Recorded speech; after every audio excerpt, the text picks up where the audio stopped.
Whew. Another week of chasing down some fishies. Post-holiday weekend, I think the fish felt the squeeze as well. I've never seen this many anglers on the water, which is a great thing. But there's fishermen and fisherwomen and fisher kids and you name it, all over the place. People enjoying time in the water, whether it's obviously fishing, jet skiing, wakeboarding, skiing, cruising around, you name it. So one thing I'd always continue to stress, no matter what you're doing on the body of water you're on, continue to practice proper etiquette. Be respectful. Don't go wake another boat. Slow down next to another boat, that kind of stuff. I mean, it's a busy time on the water. July is generally the busiest month of the year in the water. Just be respectful. Many times when we're out fishing, have we had boats come darn near within touching distance of our rod. Just be respectful of other boaters, and you have more fun in the water, right? So everyone will get out there and have more fun. And no one owns the lake. No one owns a fishing spot, whatever it might be. So just be respectful out there. Have some fun. Wave to your neighbor. Set some hooks and keep smiling. So we caught a pile of fish this past week in a variety of different ways. We continued to catch them on the ever popular swim jig. It just seems to get bit. And a lot of anglers this time of year, if they're fishing a swim jig, they'll fish a heavier swim jig, maybe a ½ ounce, and let it get down there deeper. I'm continuing to fish that ½ ounce swim jig, and I'm just fishing slower.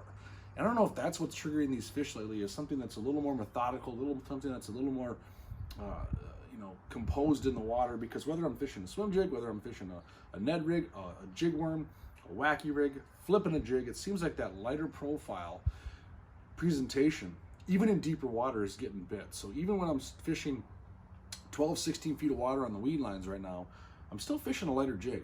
I'm not throwing something too heavy at them. I want that jig just to swim slow, go right into that strike zone and entice these fish to bite. So I've been throwing ½ ounce swim jigs. A lot of times I've really been fishing a lot of the ½ ounce finesse jig from All Terrain. Of course, Ned rigs.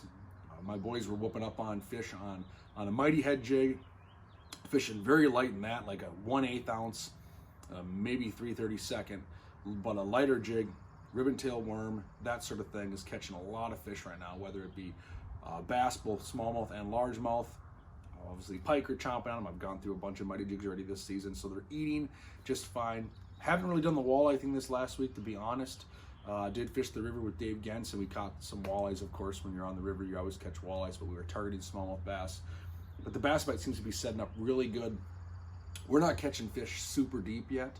There are some guides that are. We're just not. We're not catching fish in that 20 to 25 feet of water like they generally set up on that coontail in summertime.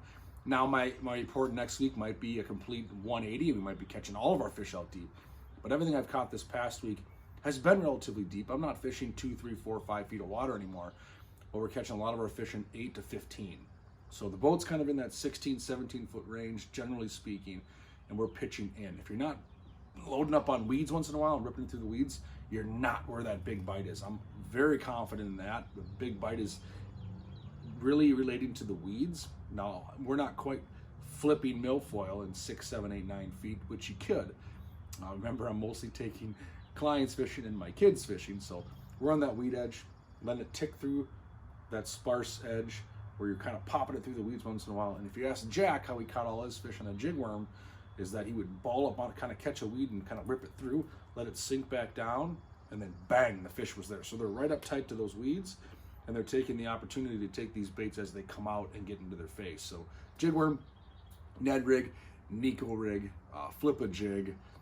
There's so many ways to catch fish on that weed line. I mean, I've seen some guys even throwing some crankbaits. I haven't done that. The pike guys are trolling crankbaits right now and crushing fish. If you want to catch some nice pike in the cities here, the metro, get a bait that dives down 8 to 10 feet, get on the weed line, and just cover water at 1.5 miles to 2.5 miles an hour. Just cover water and hold on, because the fish are active, they're chowing. There's some nice pike in the cities, believe it or not. There are some nice northern pike.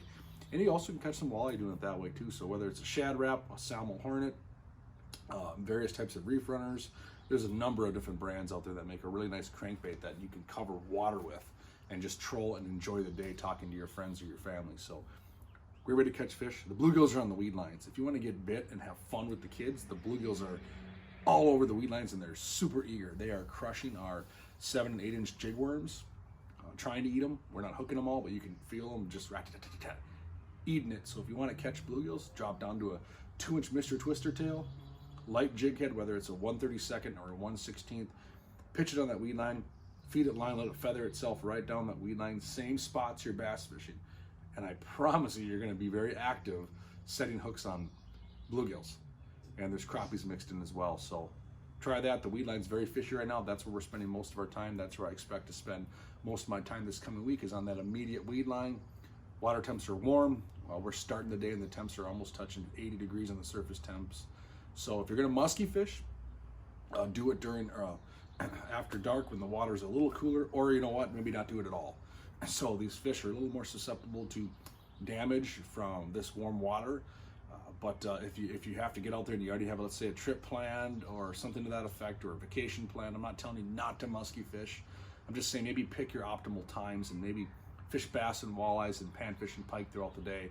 And then when the sun goes down, maybe go out there and chase the muskies. It's a better time to catch them anyway. So get out there, be safe doing it. So otherwise this week, my plan is to continue to jig fish.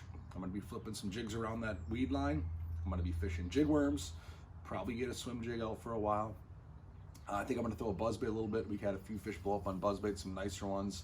So there's some opportunity when the sun's coming up on some top water still, where these fish slide up to these flats, most adjacent to the deepest water. So every shallow flat's not equal. Just because it's a shallow flat with weeds doesn't mean there's going to be fish on it. Find flats that are near deep water, near main lake structure, like points, inside turns where it flattens out. The fish will slide up in their feed at optimal times, low light periods, whether it's sun up, sun down, generally be the best bite for those top water patterns. Otherwise, you know, you can go out there and skip a dock line if you want to just enjoy a day and get out of the wind. If it's a windy day, just go right on a dock line and pick apart every little pocket, depression. Find the deepest dock line you can. If you can find docks in 5, 6, 7 feet of water, you're in better shape than if you find docks in 2 or 3 feet of water, especially if it's a large flat leading up to it. So a lot of great opportunities this coming week. Looks like we're gonna have another week of weather. You know, we're gonna have a lot of different patterns come through. Looks like we're gonna have some days of some sun, some really hot, you know, need your blackfish, need to drink a lot of water. Then you're gonna have a couple days, looks like we might see some rain. So that's the nature of the beast. I can say that the rain dodged us for the most part this weekend. Yesterday, Saturday, looked like it was gonna be a washout. We didn't get much rain at all. So that's the type of forecast you can expect living in Minnesota. Wish my fishing reports were as consistent, where if I could be wrong all the time, it didn't matter. But I try my best to give you the best information. So get out there, chase down some fish, enjoy some time with family. If you're on vacation, have a blast, catch some fish, have a fish fry for me. Fry up some fish. We did that with some catfish yesterday. It was phenomenal with the family. Fried up some catfish we had sitting in there. So get out there, chase down some fish, have some fun, be safe. Catch you next week.